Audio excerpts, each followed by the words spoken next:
Welcome back, everybody. Today we have another Beckett Baseball Card Monthly. This one is from February 1996, and the cost $3.50. On the front, Mo Vaughn, and on the back, Johnny Damon, another Red Sox legend, although he played for several other teams as well, including the Yankees.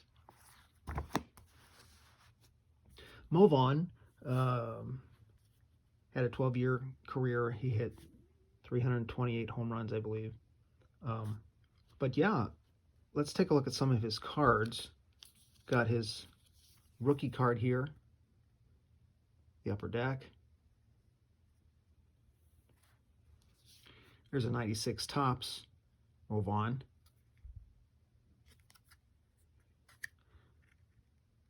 He led the league in RBIs in 95, also strikeouts, but he hit 300 and had 39 home runs. And that was kind of his breakout year for being a huge slugger. He had 29 home runs in 93, 26 in 94, but nothing huge until he hit 39 in 95.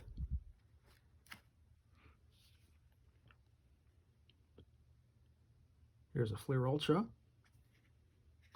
Nice 3 pictures on the back.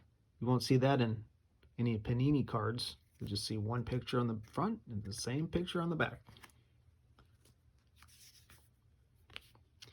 I have a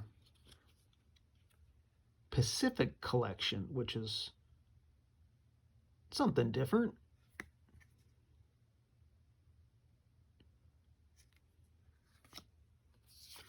There's a 96 Fleer.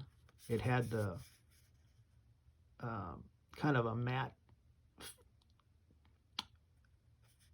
it's not glossy, so you could have autographs or whatever.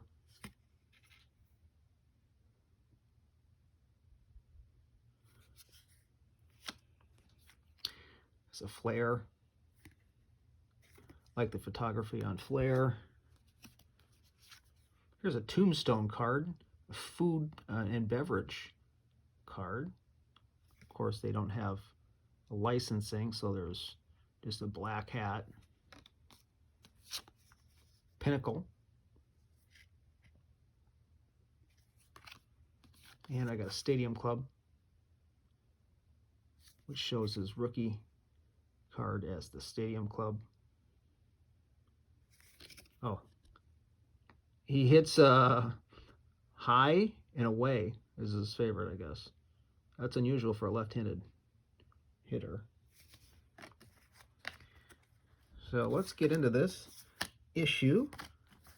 Of course, they feature the emotion card there, which is a nice one.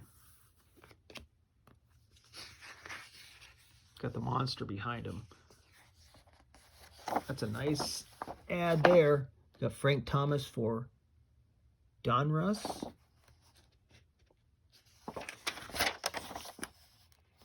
Craig Biggio behind the camera.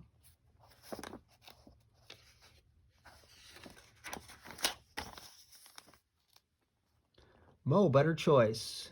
Boston's Mo Vaughn met all the requirements to become the American League's latest and most valuable player.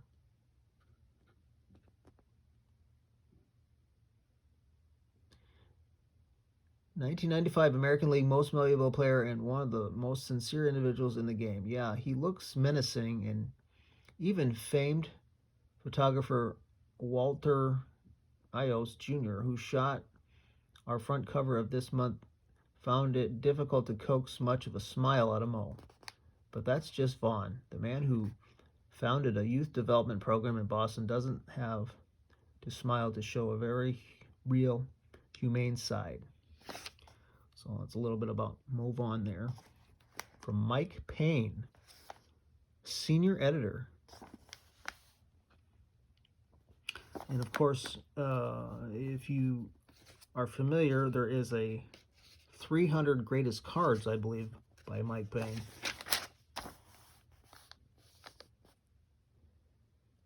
Here is an article about Ryan Sandberg.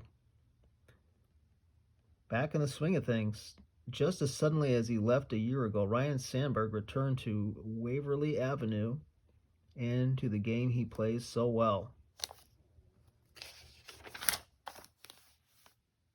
So we got a nice article about Ryan Sandberg.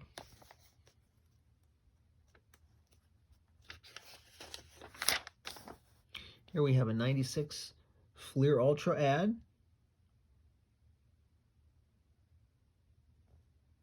Of course, I have a card from the Fleer Ultra of Mo Vaughn. And where is that? Right here. So that is, like I said, I like the photography on that 96 Fleer Ultra.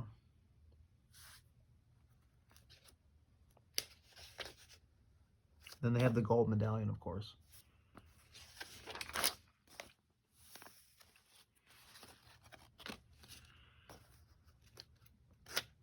Short prints, news and notes from the hobby world. And that's one thing about Beckett. It wasn't just a price guide. It was, you know, about a bunch of articles about the hobby. There wasn't YouTube or anything at the time, so people that wanted to be involved in the hobby, they can go to their card store, they go to card shows. There wasn't much else. So reading a Beckett, you could kind of keep track of what's the latest thing is or what's going on in the hobby. And as a kid, that was really fun to go through a Beckett. Here we have one of my favorite sets of all time, 96 Topps, an ad for that.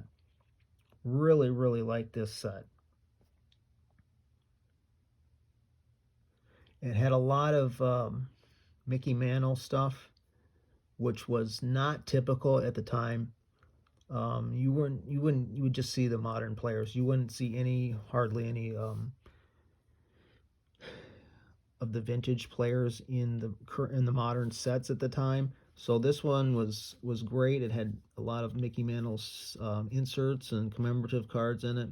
Opening a pack of Topps Baseball 96 is like opening the door to the Hall of Fame, because every pack is jammed with superstars like Cy Young winner Greg Maddux, the soul of the Dodgers Mike Piazza, a living legend like Cal Ripken Jr., or even Chipper Jones, whose skills already tell of great things to come. And if you're really lucky, you may find a card of one of the most remarkable men to ever take the field, the legendary Mickey Mantle, because Series 1 includes all 19 reprinted Mickey Mantle Topps cards that spanned his career from 1951 to 1969, including his 56 card, the year he captured the Triple Crown.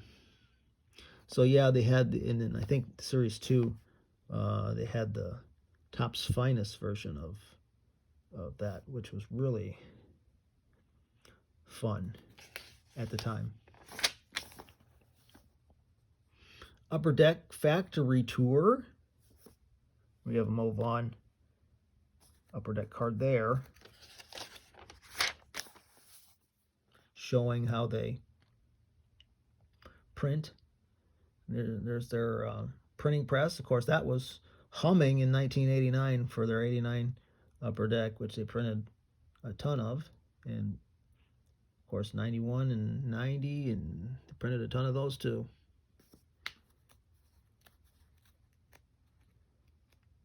But obviously they did change the hobby, and that 89 Upper Deck set was very influential.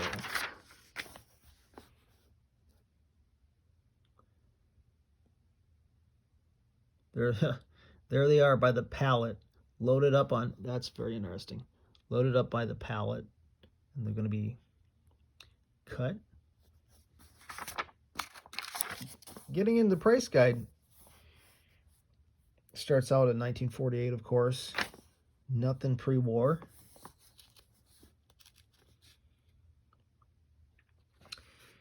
And we have 51 Bowman, Mickey Mantle 8,000, Willie Mays 3,500.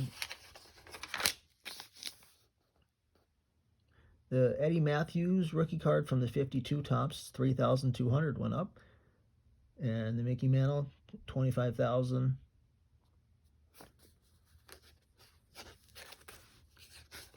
What's Hot, Greg Maddux, Chipper Jones, Randy Johnson, Mo Vaughn. And it says under Mo Vaughn, Albert Bell's sheer numbers were better, but Vaughn carried the Red Sox all season long, which apparently was enough to sway AL MVP voters. Though a year too late, his 94 Leaf MVP contenders is still a reasonably tough insert to acquire.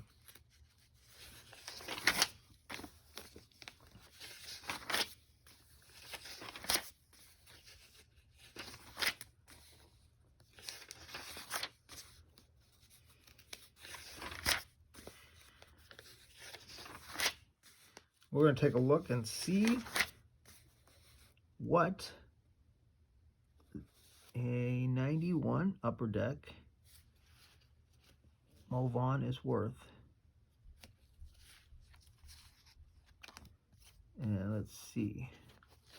Card number 5.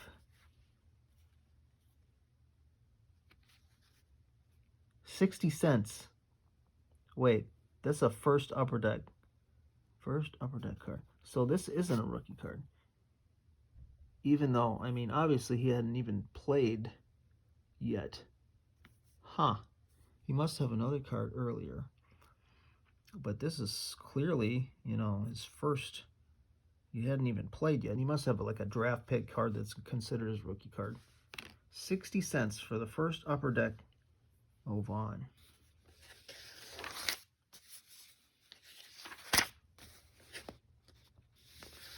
You can tell I'm not really super averse at Mo Vaughn cards, as I didn't even know that wasn't his rookie card. Oh well. 93 SP. Derek Jeter, rookie card, $8.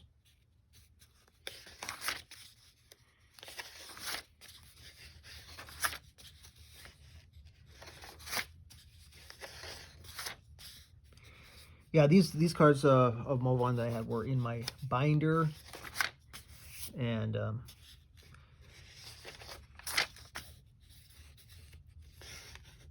there's that Mo Vaughn emotion card. 75 cents for that one. A lot of those. Hideo Nomo rookie card, $12, which stands out to me from that set. The most valuable card in the set there at the time. A lot of inserts. This is 1996. There was really 2 or 3 years of just tons and tons of inserts by this point. And for me, it was getting to be just overwhelming. Too many, just too many. Can't keep track. If you're, let's say you're a player collector, there is just no way that you could, if you're collecting, let's say Mo Vaughn, it's not that they're too expensive, because Mo Vaughn's a pretty affordable player, but just too many, and you just can't keep track. Especially, there was no internet or anything at this time, so it was coming up, but well, maybe it just, internet had just started, but it wasn't the thing though. On Base Leaders, which is a set I have about 3 cards, and I have the Barry Bonds Gold Medallion. It says $5 and 2 times to 3 times high column, so maybe a $15 card at the time. Those cards are random inserts in Series 2 jumbo packs. Okay.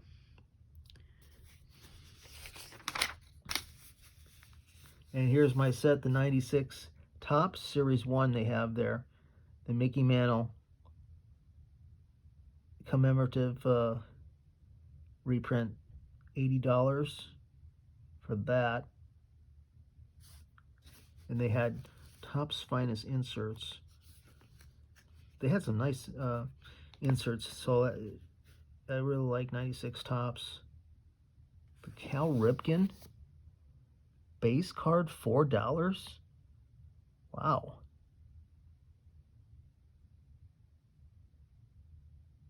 Mickey Mantle commemorative card, $4. I understand that, but the Cal Ripken, $4 for a base 96 Topps. That's crazy.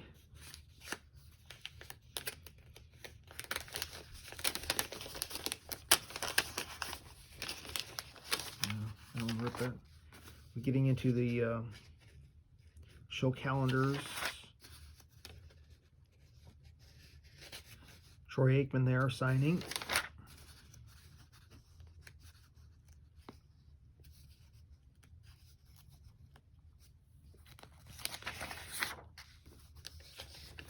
So yeah, anyway, so I collected 89 a little bit, but mostly 90 to 96, and heavily from 94 to 96.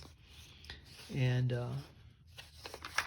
so I kind of stopped after 96 for a number of reasons. Going into high school and everything was the main reason, but it was just so much, just too overwhelming to collect, so that was one of the reasons. Here is the baseball addresses. County Stadium for the Milwaukee Brewers. They still had County Stadium. Talking about stadiums, here we have the Show Tour 2. Got Atlanta, Chicago,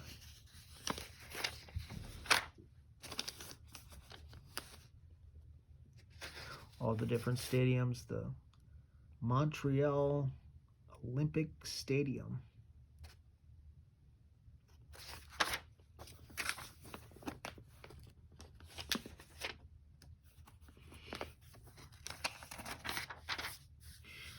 Here's an article about Roger Clemens. The Rocket Man launched his major league career as the hobby took off. Today, Roger remains a favorite of collectors. One of the best pitchers ever, by far. And, of course, not in the Hall of Fame. But, yeah, this is a good issue if you are a Red Sox fan. A lot of articles. We haven't even had Johnny Damon yet here. I'm guessing that he will have an article coming up.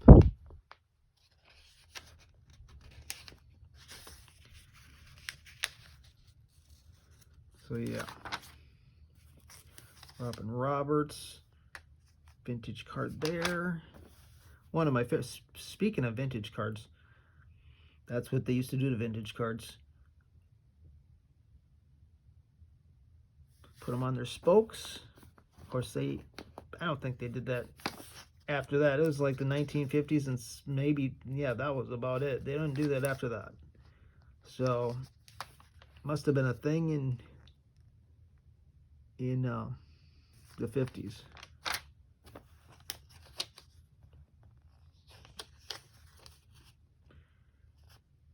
It's a nice hot glove, Ken Griffey Jr. there. Paul Mulder with the Blue Jays.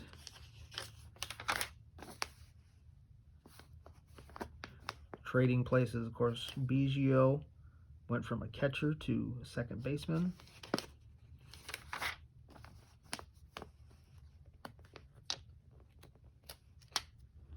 Talking about different players that changed their position.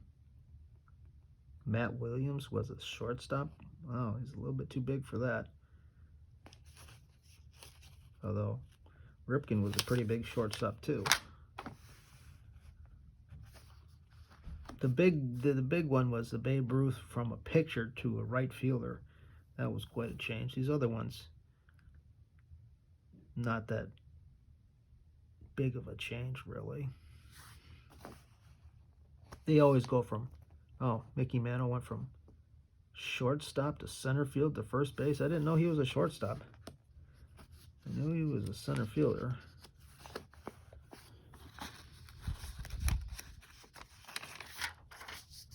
Here we go, Johnny Damon. Johnny Be Good. Royals rookie speedster Johnny Damon keeps his feet on the ground. except when he's burning up the base paths. So we have a nice little article here about Johnny Damon. He was a rookie at the time.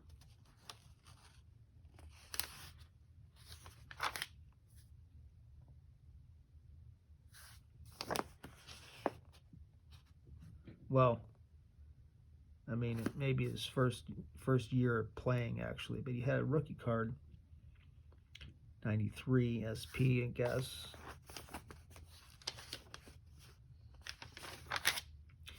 And then we have some artwork, Juan Gonzalez